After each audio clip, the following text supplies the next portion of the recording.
Yeah, no, I think a big part of what's going to be unique and different about this is we're going to be able to create experiences because of the mobile device. We're going to be able to create experiences that consumers have never had before. So, for example, I was walking around Las Vegas on Monday night when I got here. And today on Sharon Ovi, I can track my friends. I can see kind of who's doing what online.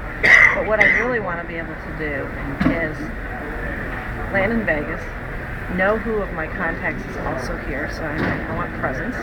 And then I want to be able to say, well, show me what photos and videos they're taking around town, because I know a lot of these guys are out snapping photos. And I've seen them on Sharon Ovi already, but I had to look for them, right?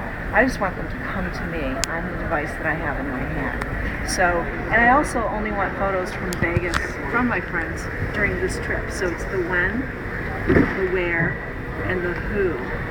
And then that information, those videos, those photos become very, very relevant to me because they're from people I know, and they're at the right time in the right place. But, I mean, so those are the kinds of scenarios we're looking at building, and that doesn't exist today. It doesn't exist, but realistically, it's just not going to happen in the short term because the number of people using Ovi isn't going to be at the critical mass. There's obviously going to be an inflection point required before this stuff really works in the way that you're describing, and that sort of gives you a sort of.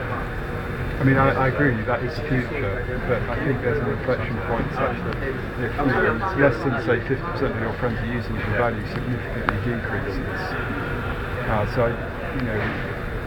heard this from the for quite a few times, but I'm yet to be convinced that, at least in the short term, that necessarily has a lot of value. Right. Well, I think there's a couple of things, and it depends on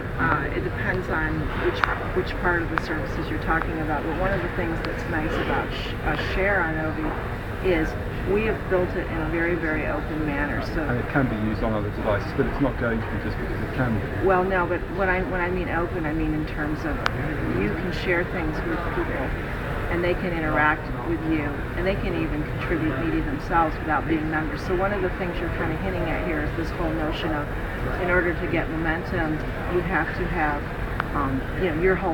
your friends need to be on the network, on whatever service it is, and that's actually not true with Share. You can build, derive a lot of value, even if some of your friends or family or colleagues or whoever aren't on Share. It's very, very open. So, I can invite, and I've done this, like, for example, I've got my kids' soccer team. It's actually my husband set up a channel, because, we have these containers, they're called channels. He set up a channel with the soccer team. We put in the roster, we put in the schedule, so there's some PDFs, there's some Excel spreadsheets, which is the nice part about it being multimedia. We did that before the season started, and then we invited all of the families to upload media to it. So we created this collective experience that kind of enhanced our real world, if you will, right? And the number of those soccer moms have uploaded media, but they're not part of, they haven't joined.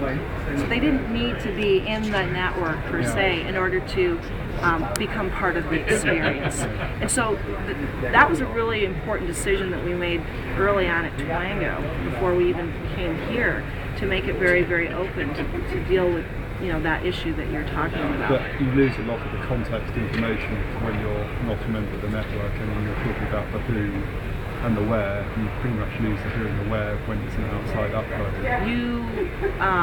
Yes, you do lose some of it, but again, it's partly a matter of giving people a compelling experience that they can sort of be pulled. Because what we see happening is we call them invited guests, and those are, and we do know who they are because we have their email addresses, or their phone numbers, but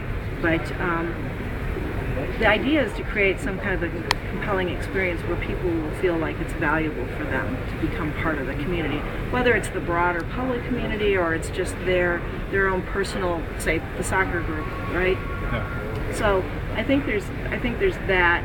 I also think it's a volume game, and one of the things, because Nokia has such broad distribution power, it makes it possible to hit that tipping point. And I came from the startup, right? Yeah. So in a startup, the question that you asked is the hard one. I mean, how do you get to the tipping I point? mean, I mean, I agree with you. I'm just, I have to ask the tough question. Of course you do. But I think that's one of the key assets that we have here. We have great distribution. We have the world's largest social graph. Essentially, if you think about the context, the address books that are on everyone's devices. Biggest consumer electronics company in the world. You start putting that together with really compelling experiences and services, and you've got something. Yeah. And that's essentially where we're going. You